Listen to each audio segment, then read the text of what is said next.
show up. You know what it is. We here, microphone check, 1, 2, we back in the building, man. Man, we here. On the second leg of this great podcast roundtable. Shout out to the Connect. We Out Travel Group. Go follow it. Go subscribe. We got big things coming up for that. But man, I got this brother with me tonight, man. I call him the closer. You know what I mean? I call him, to me, he's our modern day Martin Luther King. Our Malcolm X, man. You know what I mean? He's definitely for the culture. He's for the people, man. I'm not even going to beat y'all in the head. I'm going to let him introduce himself personally, man. Welcome to the podcast, brother. Thank you. Let the people know who you are, man. Because to me, like I said, you, Dr. King, X, all those trapped in one, man. You are modern day hero, man. Introduce yourself to the culture, man. Let the people know who you don't know. You don't know who you are, man. My name is Jersey Minott. I'm from Englewood, New Jersey. Let me get the sound going. Right. I'm Jersey Minott. I'm from Englewood, New Jersey. I'm an entrepreneur. I'm a teacher. And I'm just I don't like the word activist, so I like the word revolutionary. You know, activist is just, it sounds more like for the time.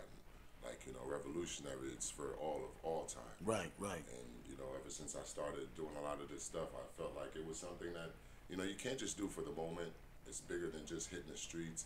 It's something that you got to hit every layer of, you know, in the background, you know, the school system, the police department, just the jobs, just everything. Right. You can't be an activist for one thing, especially for our people. We're behind in a lot of different things. So for me to just hit on one thing, it's like pointless. So I'm just the voice for the people, man. Whether, you know, it be, you know, for a job, a situation, someone not, you know, getting handled right in the street, just a voice, because just like you said, we don't have anybody out here doing, you know, right, like what Malcolm X used to do, or Martin Luther King. You know, everyone's just kind of doing their own thing. So I think in these times, it's very necessary. Well, that's why you're here. You know, I salute what you're doing. I've been watching you. You know what I mean? I've been a fan of you. You know what I mean? Appreciate that. One thing I will say, I was like, yo, this guy is always see you motivated. I never see the bullshit with you. I'm not even gonna front. And there's times I've been in the cut, you might have not even seen me, we not even shook each other's hand, but I just always notice you just always on your dime. You know what I mean? But what started this, man? What was the thing that put the battery in your back for this, man? The thing that really, you know, got me motivated, yes, George Floyd happened, and I watched, and my son was in the living room with me, and we both kind of, you know, paying attention to it. And I kind of, you know, even though my son's young, I don't hide certain things from him, because he's going to be out there in the real world, and I want him to know. How old is he, if you don't mind me asking? He's 8 years old. Okay, so that's a he's very knowledgeable. You might say he's young, but nah. to me, everyone's kid's different. My son's very mature for his age. I can talk to him like I can talk to you. So he's aware. So the day when it first happened, you know, it was kind of an eye-opener. But then the next day, he went to the park. My wife took him to the park to go ride his bike. Excuse me. And he was riding ahead, and he saw two cops. He whipped his bike around and was in tears. Wow. Crying. And that was huge for me. Without them not even really engaging with him, right, just the sight of them. And that struck me to my heart. And I was like, you know what? That's my kid. And that was just all from him seeing the George Floyd situation. Yeah, just from that. Wow. Not even under direct interaction with the cops, just from that. Now, as a father, sitting there with your son watching that. It's tough. Right, because it was definitely tough for me and mine goes all the way back to the young man with the hoodie. I forget, Trayvon Martin. You know, I think for me, I'm gonna be honest, that's when it kind of touched me. Like when I saw that, and I'm thinking about my son with the hood at the time. My oldest, he was rapping, one of our kids, right, and at that time, you know, that's when I paid attention to like, yo, this shit real. You know, it's been real. No, let's be clear. It's been real, right? But we don't pay attention as enough as we should. So for me, with the Trayvon, that kind of touched me. That made me start paying a little bit more attention to what needs to be done and addressing my kids in a certain manner on how you need to carry themselves. Because once they go out that door, they're not with us. They're not with us. We can't help them. So. Right. And then the next day, your son, you know, not even interacting with the police, just sees him and he's automatically in fear.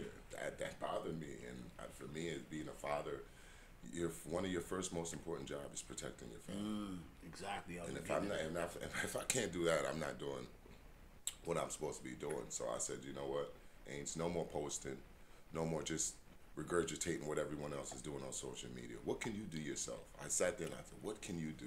I said, I'm not some, you know, big time person, like, you know, famous or nobody, but I said, you know what, maybe if someone regular, maybe if someone just like everyone else stands up, maybe it'll resonate more. Right. You know, because a lot of times when you got, you know, I heard, who said it the best? I think Dave Chappelle had said it. Like, it's easy for celebrities to come out and say stuff. They have money, they have stuff to, you know, do. You know, but when it's one of us, it's a little bit different because we're in this every day. We can't avoid it with money. Right. We can't go live somewhere where we isolate ourselves. Not going to hide in the hills. Yeah, we got just came down for the day to show face exactly. and take a few pictures. Now we back over here in La La Land. And that's not help. That's not real help. So I felt like, you know, why not do something yourself? And it's just got it in my mind that you're gonna make a stand. And I realized there wasn't any marches in Jersey at the time that I know about. So there was stuff in Philly and other places, and I said, you know, why not here? Why not in Englewood? You know, and I just got up, like in 2 days, I started calling newspaper outlets, I started figuring out what I needed to do to get a permit to do the marches, and I just went for it, and then I just hit up a lot of my brothers and told everybody just shoot stuff on social media. You know, when they asked me about how many people, I thought maybe like 50 people, 100 people would come to the marches, but to my astonishment, it was over 1,000 people. Yeah. That impressed me. That showed me a lot. And you know what, my man? That's what impressed me too. Because as I sat back, I didn't participate in the march. Mm-hmm. But as I sat back and I watched it, I said, wow, you know, this brother's from our community with a cause, with a purpose. And he brought our community together to stand for something that touched our community. You know what I mean? And yo, my man, I commend you for that. Because number one, that takes heart. That takes courage. That takes drive, that takes will. And I noticed that about you and your character. You remind me of a modern day Chuck D. You know, you got a smile on your face, but you also ain't with the shits either. You keep a smile, you keep the positive energy, but you also is not with the shits. I'm serious. You know what I mean? And that's dope, man. Coming, you know, being from the black community, being from Englewood, being you're also younger than me, seeing my younger generation, not the, you know, but I salute that, bro, because, yo, you just said, somebody got to do it. Somebody has to say something. And you just, not knowing it could have been 50,000 people, and you'd have still marched it with 5 people. Absolutely. You know what I mean? Then a lot of our marches didn't have as many people, but I still marched. Exactly, and that's another thing I wanted to piggyback on, because I noticed some of them didn't have the, you know, the big following, but you know what the point is, man, that you did it, man.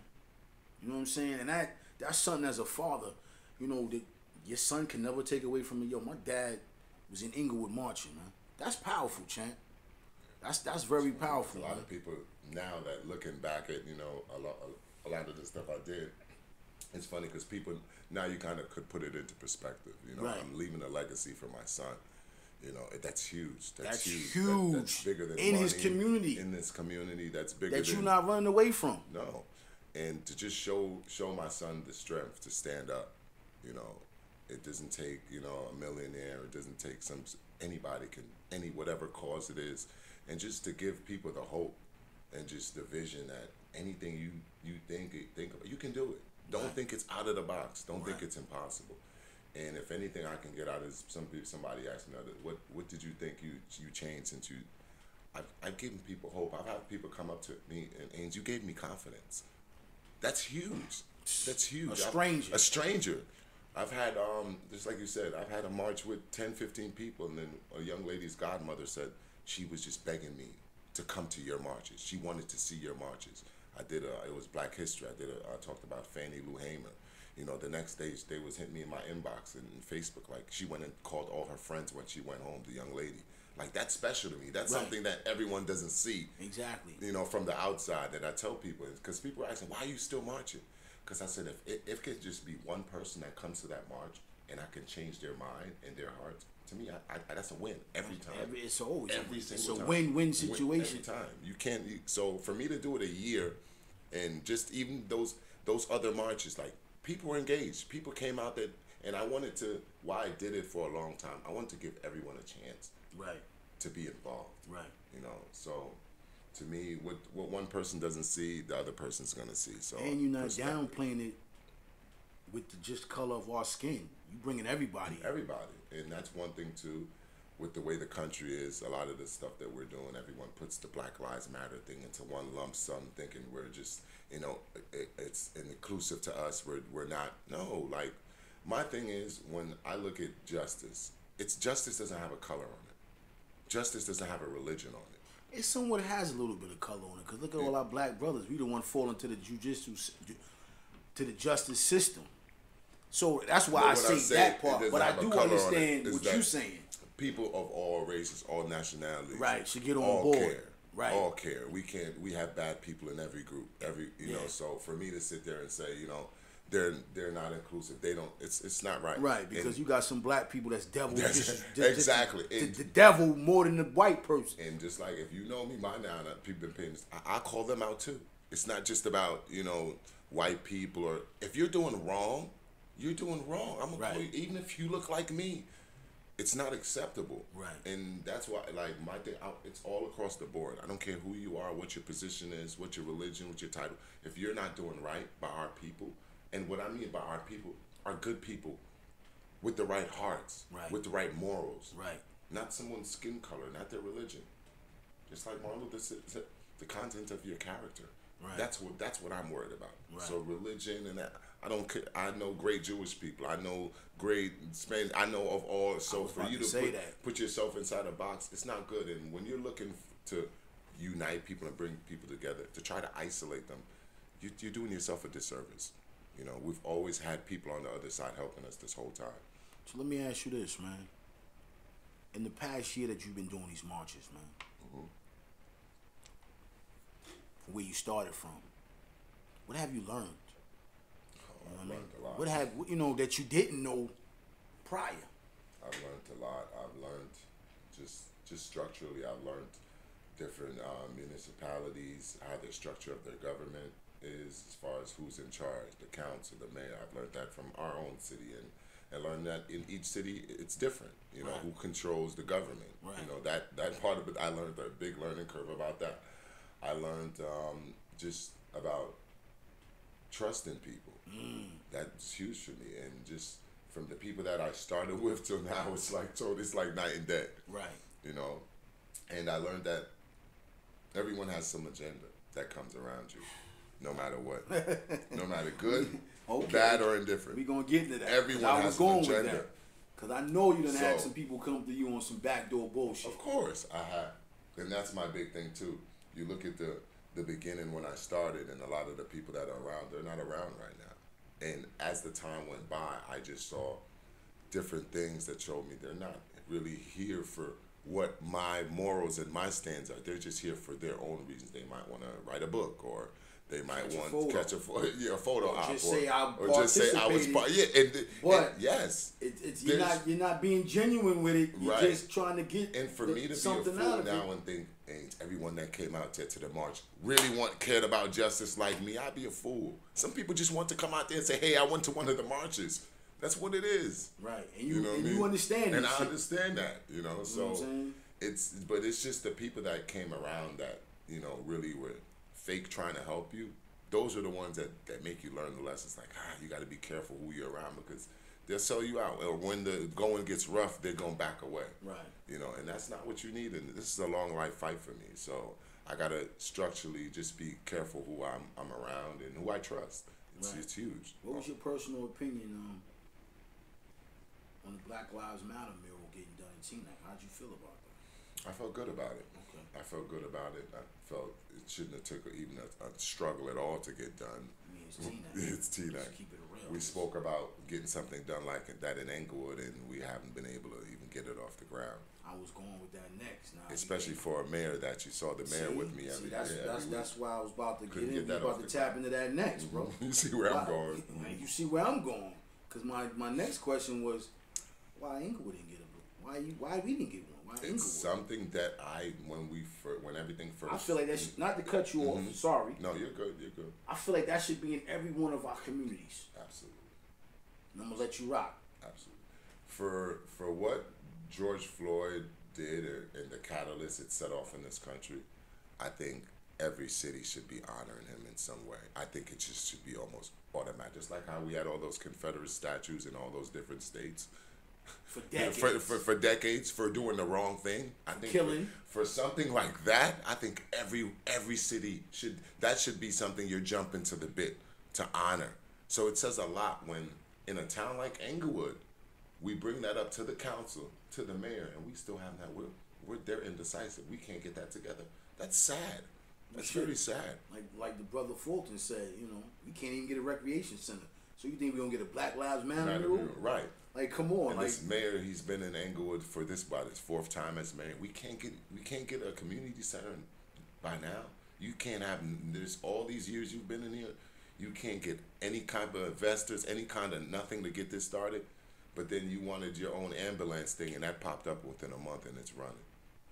So what's the problem in Englewood, brother? Let me refrain.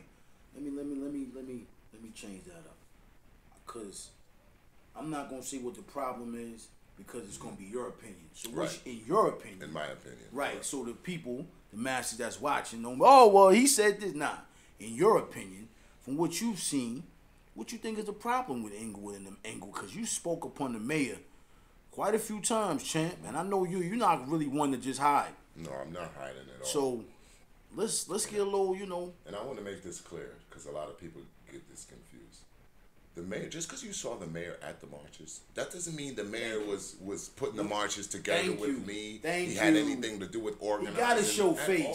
He showed face for the news cameras and the newspaper. It's all about the look. NBC came before we were going to march up at Englewood Cliffs. They wanted to interview us before we started marching. I wanted to do it afterwards because when I do the marches, I kind of focused on what I'm doing. I try not to do too much because I want to, be focused on that. So I would rather do the interview afterwards. He was so adamant to NBC about doing it before we started marching. But you already know why.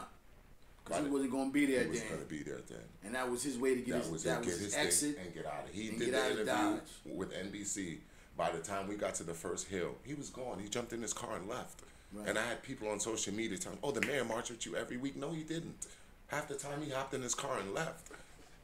And the sad thing about it is that it got to a point where, and I train a lot of Jewish clients. I'm big in their community, training their kids in sports and just a lot of different things, even just to stay healthy. And one day, coincidentally, I went to train one of my clients, and the dad came outside the house like Ainsworth, you saw you're in the Jewish newspaper, and I'm like, what paper? So he showed me the paper. There's a big article in there about Black Lives Matter, with Englewood's mayor talking about Black Lives Matter, and without really mentioning that I'm the one organizing it, that I'm the one that started it. It caught me really off guard because I'm like, this guy, you're a spectator. Right. You have nothing to physically do with anything that I'm doing besides coming there, and you have a newspaper article in the Jewish newspaper, and if you would have read that newspaper, you would have thought he was the one doing that stuff in Englewood. And I literally called him like the next day and was like, are you kidding me? So you just have my picture in there with you, but you don't reference anything that's going on with what I've been doing. Well, you know what that's about, the clout chasing. And that's something he probably didn't think I would catch, but I caught it. Of course. I caught it. They don't they don't look at us like that sometimes. They look at us, we gave you a picture. Nah, fuck the picture. And I realized what's even going within under his the own picture? community, a lot of the people in his own community don't support him more than a lot of people think. So it's always face value. We think, no, it's not. There's people in his own community that don't, because they see through what he's doing. Right. He's all about cloud chasing. He's all about money and getting photo ops. That's it. That's what it's about. That's it. You know, well, this politician game is a dirty game. It's a very dirty game. And you're seeing that more and more. But let me, you know, go down this avenue with you. Me and you spoke the other day on the phone briefly. Mm-hmm. You were telling me about, you know, the Jewish community, about the kids that you're working with in the Jewish community. You know what I mean? And, you know, even their families. You know, and it's funny, you know, you said something to me about that we get caught up in, oh, they don't fuck with us. Oh, they don't fuck with us. Honestly, they some people fuck with us. We sell ourselves short because Thank you. The mentality we they have don't fuck with us. From what we've been thinking about from the past. Or what we've been thrown at. This is why they are. This is how, don't get me all, they are what they are. But you, like you said, you got to, listen, we got black bad people. apples in every bunch. Exactly. In every bunch. So, going that route, I got to commend you for being able to deal with both sides of the table. You know, I'm going to say both sides of the coin because you're marching in Englewood, but then you're over here working out with them personally, hands-on. And you still standing tall and you're not putting your head down because I know who and you both are. sides are aware of what I'm doing. Exactly. It's not like I could but avoid it. They respect you.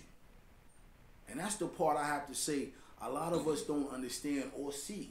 That they honestly respect what you're doing because they know what you stand on. As a black man,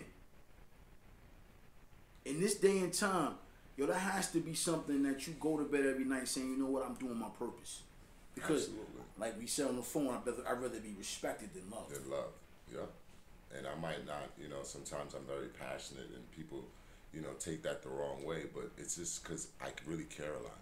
I'm really serious and I mean what I'm doing. It's important to me. And just like you said, a lot of people don't see my interactions. I'm inside the Jewish community, like, you know, really teaching their kids. One of my clients, you know, they said to me, like, Coach, hey, you changed my life.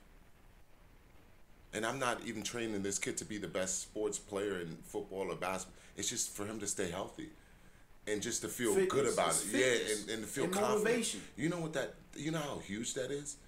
With our kids going to school and kids shooting up schools because they got dumped because they're getting made fun of, or you're the last one to get called to play on it. That's huge. And to me, when I can make those changes for kids, you can't put a money value on it. No, you can't. When I can interact with young teenage Jewish boys, and they're learning from my culture. I'm learning from their culture. I have Jewish clients that I've been training since they were 7, 8 years old. I'm learning from them. Their grandparents, they've been getting stocks for birthday presents for years now. Things that we're not doing in our community and talking about. I just started learning about stocks 2-3 years ago. Right. You know, these are things too, the way they come together, the way that one block, the different parents take turns shuttling their kids to school. Now we don't have to spend that same gas money. We're all going to the same place every day. That stuff resonates with me. How they trade off services with each other. You know, you're a dentist, I'm a trainer. I'll train your kids. You'll be my dentist. Stuff like that. Those are gems. To where the parents themselves have said, Ains, we watched you come up. We've actually been inspired how hard working you are. They've watched me work 3 jobs. You know, stuff like that. To the point where I can come around full circle years later. I can hire one of their kids to come help me train. Right. Like, that's special.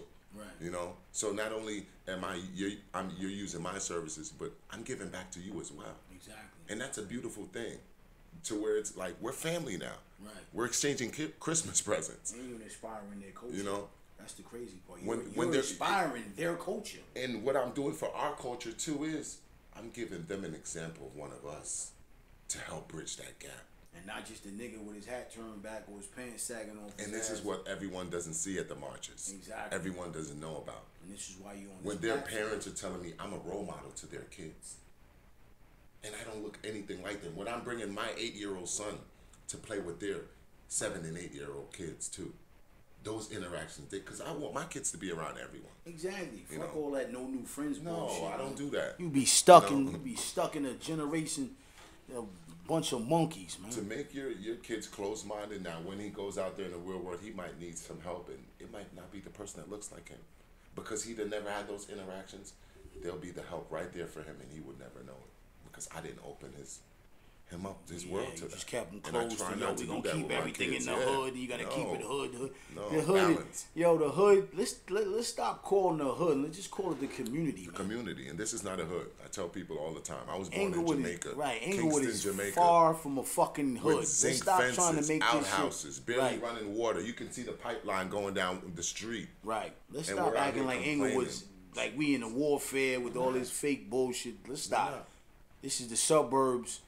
And It's good out here. the Let's same enjoy thing it. you were saying, and I was watching you and DJ Showtime Mike, is about our expectations and being in a place where your level of success and what you aspire to be is very low. You have no aspirations for anything.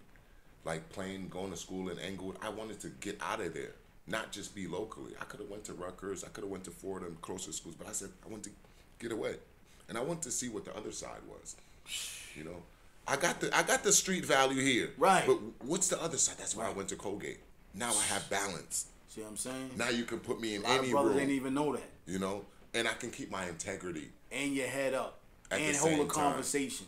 You know, I try not to talk about stuff like that, but it's It's important. important though, bro, It's because important to me. those are things that a lot of us not even tapping into, bro. You know what I'm saying? Like, it's funny you said that because when my son had an opportunity to go to school, I'm like, yo, you gotta get the fuck out of here. Fuck getting somewhere where you can get on the nearest bus and get home. I want you to get somewhere where you're gonna fly home, where you gotta call me or your mother and say, Dad, Mom, I'm trying to get home this weekend. I don't want you popping up because then you get caught up. And come home. You get caught up in, a lot of kids get so comfortable in, I want to go home. Yo, you been home your whole life. Like 5 hours to come back here is it's a good way to come back.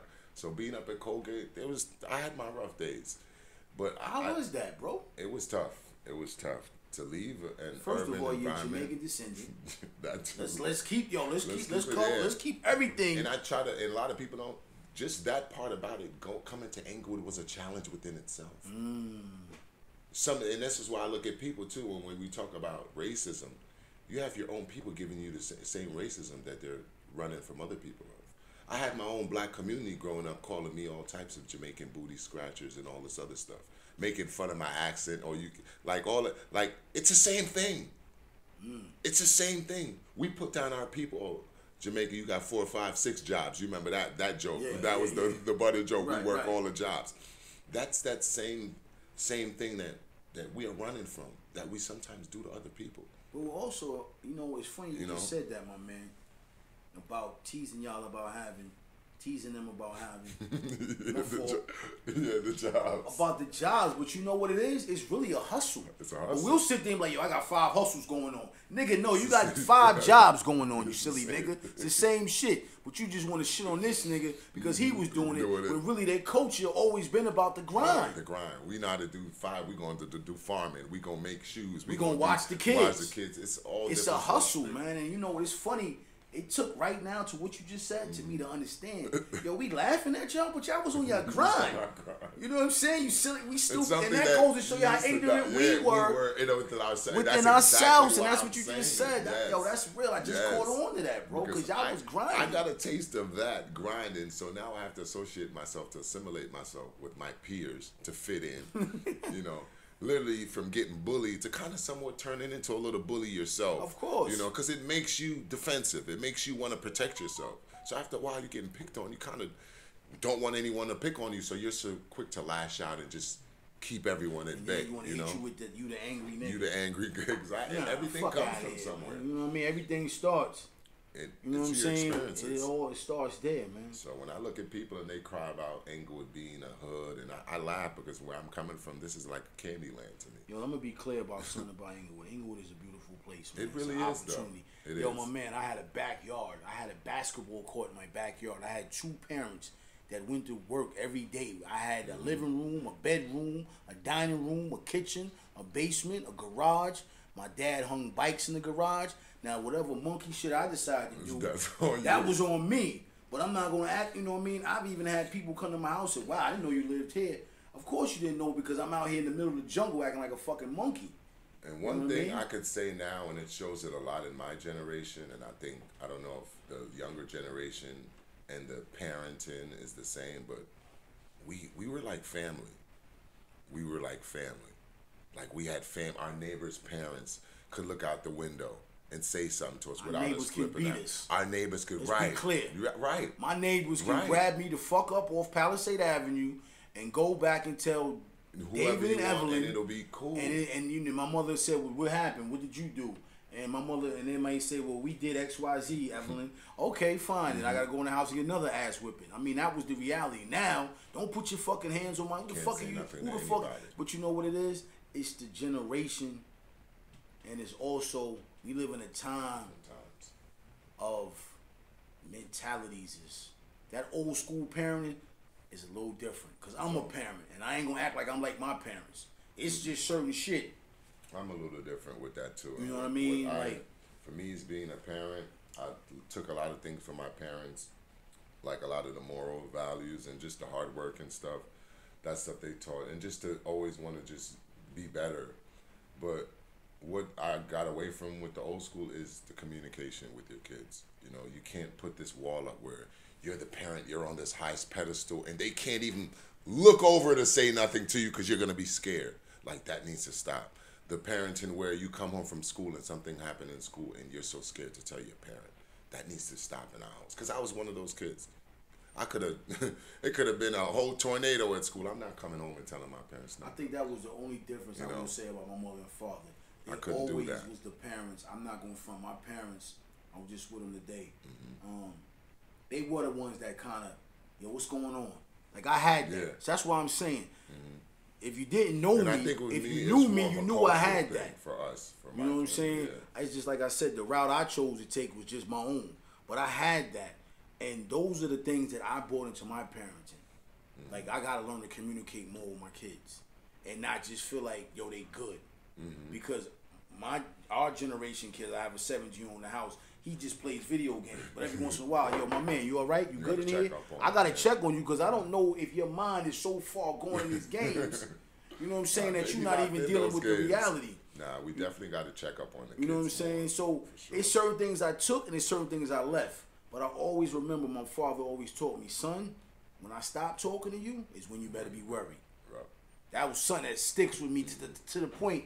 I probably tell my granddaughter that. Baby girl, when your grandfather stopped talking to you. A good coach told me that. You know what I'm saying? Like, once I stop talking to you, it's a problem. Then you know. And that's some real shit because I did notice that once my father didn't get on my bed, like, hold up, it's going too smooth. What the fuck is going on? And he'd be like, yo, I'm just waiting for you to kick back and hang yourself. Because I see it coming and I'm tired of talking. Talking to you. And you know what I'm saying? That's, you know, some It's things tough that love. it's tough love, you know what I mean? But then again, a lot of parents, a lot of these people that's raising kids right now, they didn't have a household. Some of them were kids themselves having the kids. Some of them was adults in their household because their parents was so far gone doing other things. So it's so much different things going on. But here we are today, me and you black fathers. You, I call you the modern day Malcolm X, man, Malcolm X. And you, to me, it's like you're mixed with everybody because your passion, the strength, the integrity, the intelligence, you carry all that with you and you never stray away from who you are. But now, what more do you feel we need to do in Englewood as a unit? As a unit? As a unit. First of because all, that's important. You can't do it by yourself. It takes a team. I think we got to come together and demand our local government to be a lot better. The transparency is just. But I don't think a lot of people even know what's dealing. Yo, I'm gonna be honest. I'm gonna be straight up honest. All right, go ahead. I ain't know a lot of shit that was going on until I started doing this shit. I'm not gonna sit here in front and like, yo, I was. It's the same thing with me. There's stuff I know now that I would have never known. I wasn't involved. And honestly, I might have been ignorant to say, yeah, I'm cool because I got what I got going on. But it's important because now I'm learning. I have a kid that's still in the high school. I have a child that's still in the community. I have two teenage boys that's still in the community growing up. So I need to make a difference. I need to learn some more. I need to go sit in. I need to be a part of these marches. I need to go sit in that city hall and see why we don't have certain things. This is why I tell people like those Board of Education meetings. Those Board of Education meetings. We need to listen into. Yo, honestly, I just set up. It's where all the info is. You know what I mean? Like, I just set up the fact to even go see my son's teacher, the teacher conference. Like, yo, let me be a part of this. Yes. Because it's important, because I can't sit here and teach them, but I'm not a part of what I'm teaching them as well. Like with, I just had my son's teachers conference meeting, and that's so important. Like that stuff to me, parents, you can't miss that. Both parents should be there if possible. Right. Because not only are you showing the educators, and being a teacher myself, the teachers take the kids more seriously when they see the parents more involved. I'm just gonna keep it 100%. The teacher told me that in middle school. I'm gonna keep it on, and I'm a teacher, and I've talked to parents. A teacher told me that in the school. She said, I don't have a problem picking up the phone and call you, because you know why? I see that you're involved. It makes you want to go the extra step at school with the kid, because you know that parent. And I've seen, not only was I a student, but I was able to be a teacher too. So I have both sides that can see it.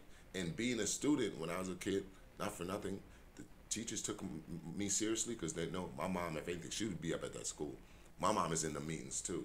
So that plays a part in the whole big picture of us always getting involved. To just throw stuff on social media and complain, no, you got to go in those meetings. You got to know what they're talking about. You got to know what in your community needs to be changed for your kids to be successful. Whether that's the funding, whether that's who's, in charge of the board of education, the candidates that are, you got to know this stuff. We wait till election time, then we start scrambling around, but we don't know anything then. Yeah, because I don't know. And that's one thing with us that I'm saying, that we got to stop waiting till the problem arises for us to start looking for answers. Wow, that's real.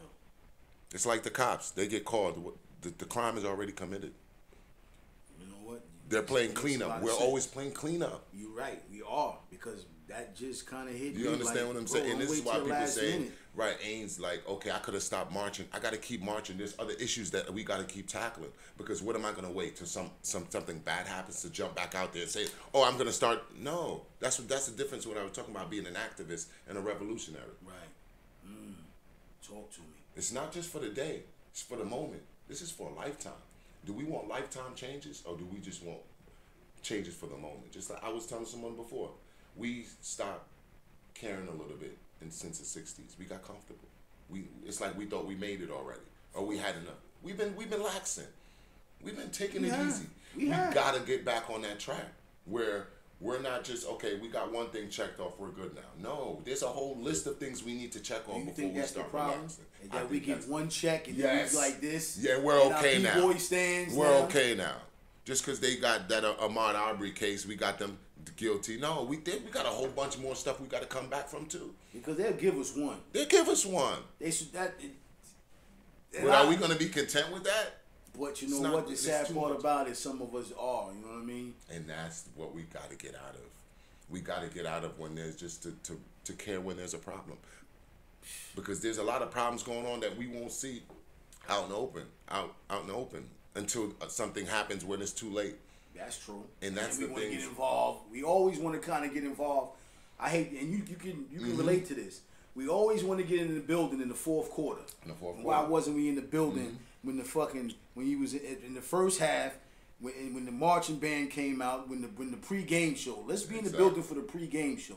And that's something I have learned personally within myself. That bro, you got to get involved from the beginning, not just catch it in the end. Not just catch it in the end. You know what I'm saying? Because then that shows also a lack of intelligence that we're dealing with. And I take responsibility for it because, like I said, it's a lot of things, man, that I didn't know till I kind of started bringing brothers up here and talking to them and giving them this outlet. It taught me something. You know what I'm saying? That's why I had to bring you on in the building, because I felt like what you was doing, a lot of us may not even know or understand it. You know what I mean? A lot of brothers may not know you was a school teacher. You working in the community. You're a father. You're a husband. Yo, bro, you wearing a lot of hats. But at the same time, you also on the front line for our community. I have to ask you this. How do you balance that with your wife, your son, and all the other things you do? Because like I called DJ Schultz, I called him Clark Kent. You know what I'm saying? I'm calling you out modern day Malcolm. You know, and I watched, you know, his wife say Malcolm, you know, in one of the shows. When you gonna come home to the family? I think that's one of the biggest things right there that you hit up on. I think my toughest challenge since I started all this was balancing everything out. Spending time with my family, just balancing my own time for myself. That's huge. You definitely need a moment. And that's what a lot of important. You can't be everywhere if you ain't right. So That's huge because when you're doing certain things like this, no one's in my head but me. I don't care what you see, what I could tell you, you're not gonna know exactly unless you're in my own head. So I could tell you all I want, what I'm doing with it. You don't have to buy it. And just to trying to balance everything and just trying to not necessarily convincing people, but just having people trust. It is convincing. Yeah, it is. You gotta trust people in the process. You gotta also convince some it's motherfuckers. hard. Niggas gotta get convinced. Let's just keep everything a buck. But what I try to tell people is that unless you're me, unless you've walked my miles in my shoes, how dare you tell me how and when and how I need to go about anything? How dare you kind of dictate to me what and when and how things should be when you haven't done this? You know, and this is why I tell people, it's hard for me because there's no book. No one gave me a book to this. There's no manual. You can't even study this shit. I would be so ignorant for me to sit here and tell you, I'm an expert. I feel like, no, I'm learning. Most of this stuff I've learned from taking those steps. I didn't know a lot of this stuff ahead of time. Right. You know, so I'm learning as I go along. So it's just hard to deal with other people's expectations when you're treading through waters that I'm having faith. Right. I'm just being faithful in this whole process. How's your relationship with God? What's your nationality with your religion? My thing with God, I don't put I don't want this to come off the wrong way. I believe in a higher power. Thank you. I don't put it to a face or a mogul or a statue to it. I believe in a planet. I believe in this earth. You believe in the energy. I believe in the energy. Now the reason why I asked you that because I know, like, what the hell? I used to go to church all the time. But nah, because I know with all this, at some point you have to have some spiritual understanding within yourself. Of course, definitely. You know what I mean? Like you have to. You're not just out here eradicating and running around without no type of substance within yourself, mentally and spiritually. Because I think that's very important. You have to hold on to something higher than yourself. Thank you. Because you'll just fall apart. Exactly. I would have been fall apart. It keeps you structured. It keeps you grounded. It keeps you. It is guiding you. It's sort of like your GPS. You know what I'm saying? Looking at my steps, like I'm in my own life, I can see the different, and it's weird I hate talking about myself like this because it sounds weird to me, but just looking at my steps, where I'm coming from, where I've been, to even move to Englewood in '88, was in Teaneck, then to go to Dwight Mall, Maroon Raiders, end up at Colgate, the Red Raiders. You know, my historical value of being a Maroon in Jamaica, my ancestors are Queen Annie and Cujo, who fought against the British. So there's a lot of intricate stuff that a lot of people don't know. You know, I'm distant relative to Colin Powell, the late Colin Powell that passed away. There's a lot of different things. There's a famous General Harris, too, in Jamaica, which our vice president's last name is Harris. Okay. So there's just so many deep things that I'm connected to that everyone can't see. But I know. My son's born the day after my birthday. Literally, you know, so he's a junior. So there's a lot of special things that's been going on in my life outside of this that puts everything into perspective for me. So it's hard for me to always show it to other people, but I know within myself, I know the road and I know, like, there's been days and times my back's been against the wall and just boom, exactly what I need is right there. So it's tough going through a lot of this stuff, but I have to believe in a higher power. I have to have faith. All of this is not happening for no reason. Nah, it's not. You walk by faith. It's no reason. It's just like I always laugh and I joke. I said, I have no business being in the New York Times the first day of this year. No, like for me. Why don't you? But I know what you're saying. But you understand what I'm saying. Like me, for me to be like, I have no business doing this. Because I say that because sometimes we become our own roadblocks. Mm-hmm. You're like, well, I didn't expect to be here. Then what you expecting? Like, if we don't start saying or believe, because listen, you got to believe in what you're doing because every day you're going out there doing it. You know what I'm saying? Absolutely, and it's the power of thinking and having that mentality of success and just not quitting and being able to kick down any door that's in front of you. And I just won't be denied. I won't be denied because I know I'm here for a reason. and everyone doesn't have to know for me to know and to do what I continue to do. And that's the most powerful thing with me. No matter what's going around me, I'm staying on my track because it's my track. It's your track. And I can't expect anyone else to understand that better than me. You're going to have someone that's going to run with you, someone going beside you, and some going to fall by the wayside. The amount of people through my life that's told me, Ainge, you can't do this, you can't do that, you can't do that, you can't still play football at 40, and I'm still doing stuff now. So if I was listening to everybody, I would have never did anything to begin with. So I can't. I got to keep going. People are always going to tell you what they don't want for themselves. Mm-hmm. Or what they can't do. What they can't do, you know what I mean? But, yo, we going into a new year, man. Mm-hmm. You know, new year, new structure, new mentality. Let the people know what you got going for the new year coming up, man. I'm definitely trying to, get back on a steady pace, and I want to definitely think I'm going to be teaching some more, get back into education. And what my biggest thing now, you might not see me on the street as often as I was, but I'm planning on getting back on the street. But it's going to be more structured and geared to more specifics when I do hit the street. Okay. And I'm going to just continue to just be a presence, no matter what the issue is going on in the country, whether it's locally or in another state. I'm just going to continue to be the voice of the people. I'm not really thinking into politics like that. A lot of people have been throwing that at me, but I'm not worried about that stuff. If it comes, it comes. And I believe that too. I believe that that's something that I feel like you're not chasing that. I'm not chasing that. It's not my thing. I felt like if it just happens. If it happens, it happens naturally somehow. But you're not gonna. I'm not. This chasing is it's just all this going on is not to get in the building because you figure your thing is. This is just my opinion on you. I'm gonna kick down the fucking door. Right. I don't believe I need to, be sneak swayed in this sneak through. Or even the mayor, he hit me up on one of the marches and wanted me to be on the planning board. But then 2 seconds later, he's like, "But you're gonna support what I want you." No, I'm not gonna support just whatever you want. Definitely not selling you. No, and I'm not doing that. So that sort of stuff.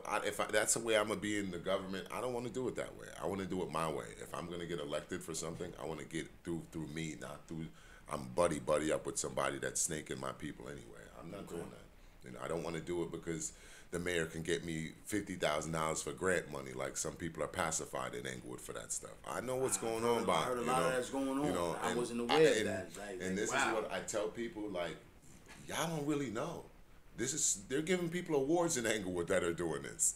And these are people we're celebrating. The fuck up too. That too. So when I come around and I'm talking the real stuff, you know what they're telling me? Chill, don't say nothing. You're doing too much. You're gonna burn your bridges. I didn't start this because I wanted no money for no 503(1)(c) and none of that. I started this because I wanted the right things to be done for the people. So if my big thing is for them to give me something for my thing and that I'm good, what am I saying? I'm not a hypocrite to what I'm doing. That'd be horrible for me to watch this guy do something horrible to my community and not say nothing because he's making sure I'm good on my end. Right, he's pacifying. That's not cool. I mean, but and a lot of us are doing that. Exactly. A lot of us are doing that because of that dollar. And, excuse my language, but a close friend of mine says he calls it sucking a dollar's dick. Yeah. Excuse my language. I didn't mean to be that blunt and rude, but this is we raw up here. Yeah. A lot of people are really literally just shutting up because homeboy is saying here. Yeah. And it's really instead of saying, "Yo, I don't want that money. Put this youth center over here. Or build this." And I think that's one of the reasons why too. If you look at my background, which may be why I'm doing what I'm doing, is because I've came up from nothing. I'm not impressed by material.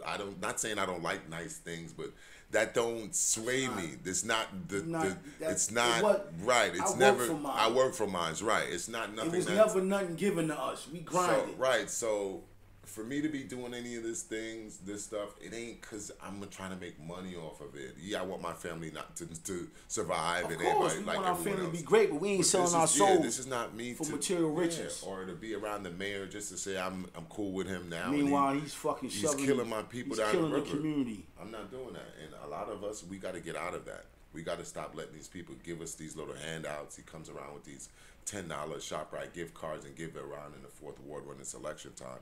And then you got people saying he's a good guy. That's not what I call a good guy. It's not what I call a good guy. Because they don't know what's really going on in the inside. You know, they just see the outside. You know what I mean? Like they said, you can't judge a book by its cover. So they only going by, yo, he gave us this, he gave us that. Nigga, what is he doing for us? He gave you the minimum.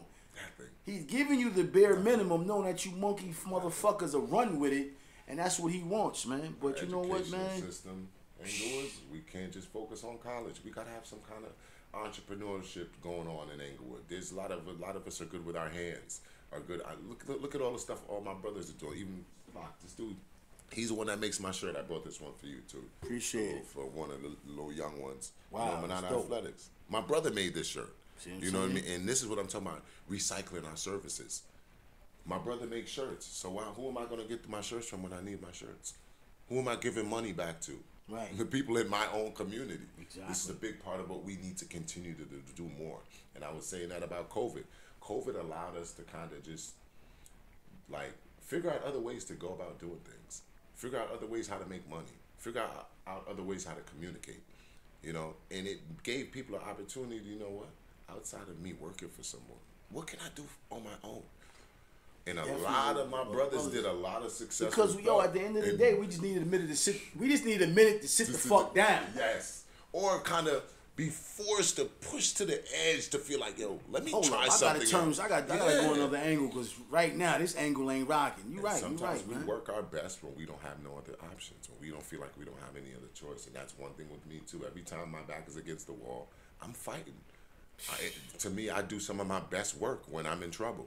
Or under pressure. Under pressure, and that's what makes us great, because that's one thing about us. I got to say this about the black. We do know how to strive under pressure, man. I wouldn't be doing, if everything was all right, I wouldn't be doing any of this. Of course, man. I wouldn't even know I probably couldn't do some of this, you know, but it took a lot of things to happen. It took, you know, George Floyd. It took me losing my two best friends within 6 months. It took a lot, you know, a lot of different things to kind of get me to the point where I said, man, I ain't got nothing to lose. I ain't got nothing to really sweat. It can't get any rougher than this. You're right, brother. That's why I'm here. Well, I'm going to tell you this, man, before we close out, man. We appreciate you here at the round table. Thank you, man. Definitely appreciate that. Yo, my man, anything you need me to do, I'm here. Anything you need me to put out there to the culture, to the people, this platform, you're welcome here anytime. Thank you so much. You know, anytime you need a place, a home, yo, this is you here, man. I appreciate you. We in the community appreciate you. I know enough people not telling you that, but that's what it is, man. And yo, man, thank you for coming, man. It's a pleasure, man. Thank you for having me, man. Appreciate you, man. Just shout out to all my brothers, to all my family, my little ones, my big ones. Just stay together. Don't let people put stuff in your ear. Figure out stuff on your own. Let your own experiences show you the way more than just listen to people. Too many times we're in social media just following along with the herd. Sometimes you got to take the road that's less traveled. That's what's up, man. You know what it is. Round Table Podcast. I'm out of here. It's your boy, Shy, the coach.